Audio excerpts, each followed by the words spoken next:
Gérald Darmanin vous a réuni ce matin, place Vendôme, avec tous les procureurs généraux. Il estime que l'affaire Liana est un terrible échec de la justice.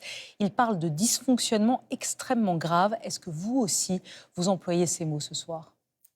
Je voudrais dire tout d'abord que nous sommes tous meurtris, nous sommes bouleversés, au plan personnel, professionnel bien sûr, par cette affaire absolument tragique. Et je pense, oui, pouvoir le dire parce que nous devons la vérité à la famille de Liana, nous devons la vérité aux Français, je crois pouvoir le dire. C'est un échec. C'est un échec et cette procédure, elle n'aurait pas dû connaître le traitement qu'elle a connu. C'est donc un échec, il faut s'interroger. Il y a des missions d'inspection qui sont là pour le faire aussi, pour voir tout ce qui a pu se passer, puisque c'est une chaîne. Vous savez, une telle catastrophe n'arrive souvent qu'après toute une série de dysfonctionnements. Et il faut bien les identifier, puisqu'il y a l'amont, il y a l'aval, il y a le problème des signalements, il y a le problème sûrement de l'intervention judiciaire, et puis il y a aussi la question des services enquêteurs. Voilà, il faut absolument tout mettre à plat pour que plus jamais, une telle affaire ne survienne.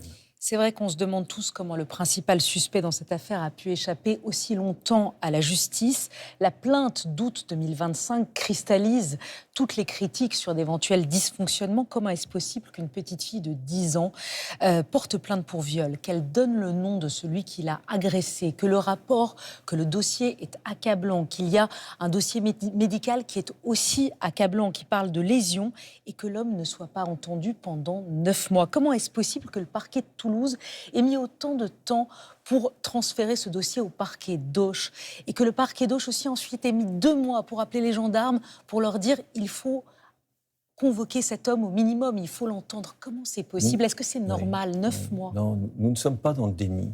Et je pense très clairement, encore une fois, que cette procédure n'a pas suivi le cours normal. Il nous faut maintenant véritablement voir exactement ce qui s'est passé. Les inspecteurs ont 15 jours pour le faire. À l'issue, des décisions seront prises. Et ces investigations, si j'ai bien compris, elles vont se concentrer vraiment sur cette enquête partie de Toulouse. Mais quand je vois aujourd'hui... Cette plainte d'août 2025. Bien sûr, mais quand je vois là, sur les images, quand je vois des manifestants aux portes des palais, croyez bien que cela nous atteint, que cela m'atteint, parce que notre rôle, c'est de protéger les victimes, de protéger les personnes les plus vulnérables, et notamment les enfants.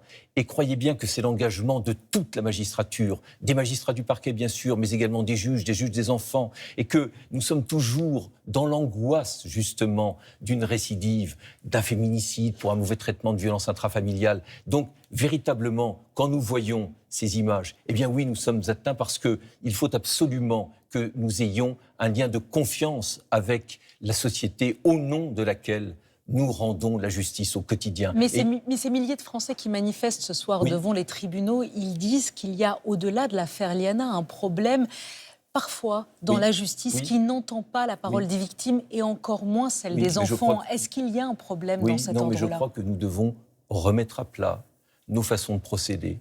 Je crois qu'au-delà du travail d'inventaire qui a été annoncé par le garde des Sceaux sur les 70 000 plaintes, il faut absolument que nous regardions comment nous travaillons, encore une fois, collectivement, parce que la justice, elle s'inscrit dans une chaîne. Et il faut avancer avec l'idée que plus jamais nous ayons ce type de malheur, étant précisé que, vous le savez aussi, il est très difficile d'atteindre le risque zéro parce que nous sommes sur un sujet extrêmement difficile dès lors que nous touchons directement à l'humain. Rémi Heitz, vous parlez des dysfonctionnements éventuels de la justice, on va le savoir, le rapport d'inspection arrive dans 15 jours. Vous parlez aussi des dysfonctionnements d'un autre service public, des enquêteurs, des gendarmes.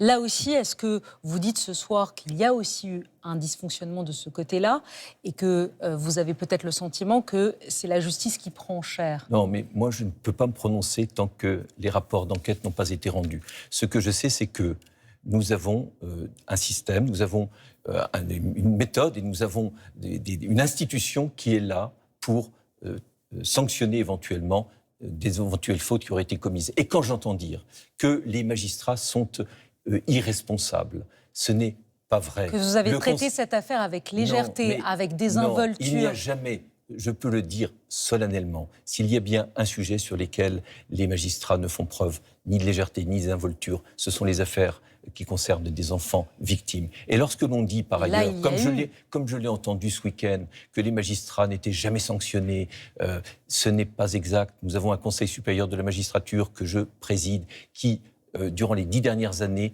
a prononcé 51 sanctions, dont un tiers ont conduit à l'exclusion du magistrat. Donc, nous avons un système qui fonctionne. Les magistrats ne sont en rien irresponsables. Donc, il n'y aura pas d'impunité quand le rapport d'inspection, Gérald Darmanin, ce matin, a parlé de sanctions qui pourraient aller du blâme à la révocation de magistrats.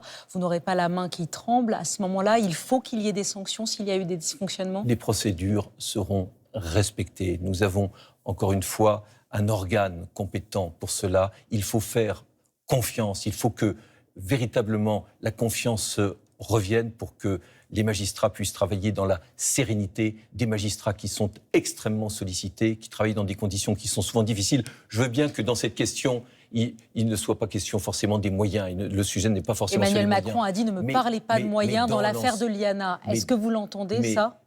Dans l'ensemble, vous voyez comme la justice a quand même du mal à traiter ce flux ininterrompu de procédures qui, pour certaines d'ailleurs, sont dans les services d'enquête et dont elle n'a même pas encore connaissance. Donc, les magistrats sont mobilisés, c'est vraiment ce que je veux dire ce soir. Ils sont pleinement engagés, mais il faut qu'ils travaillent dans la sérénité et la confiance et que chacun, véritablement, ait un discours responsable à cet égard. Rémi Heitz, Gérald Darmanin s'est excusé auprès de la famille de Liana au nom de l'institution judiciaire. Qu'est-ce que vous, plus haut magistrat de France, dites ce soir à la famille de Liana? Est-ce que vous aussi, vous présentez vos excuses? Le garde des Sceaux, M. Darmanin, s'est excusé au nom de toute l'institution. Je souscris à cette démarche et je tiens vraiment à exprimer à la famille de Liana toute notre compassion et lui dire vraiment que ce qui est arrivé, le terrible malheur qui est arrivé, eh bien, doit collectivement nous servir à en tirer les leçons pour que plus jamais un tel drame n'arrive. Donc le plus haut magistrat de France dit aussi qu'il s'excuse que...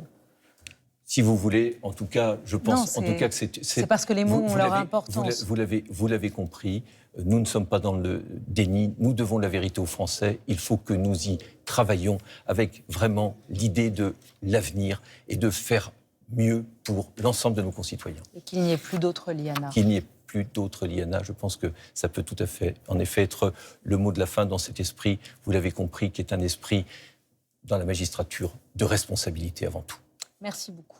Merci Rémi Heitz d'avoir accepté de nous parler. C'était important d'entendre aussi la voix, une grande voix de la justice et le plus haut magistrat de France dans cette affaire, alors que effectivement les magistrats sont mis en accusation ce soir et on le voit dans ces manifestations qui continuent place Vendôme et devant les tribunaux partout en France. Merci infiniment d'avoir été avec nous ce soir.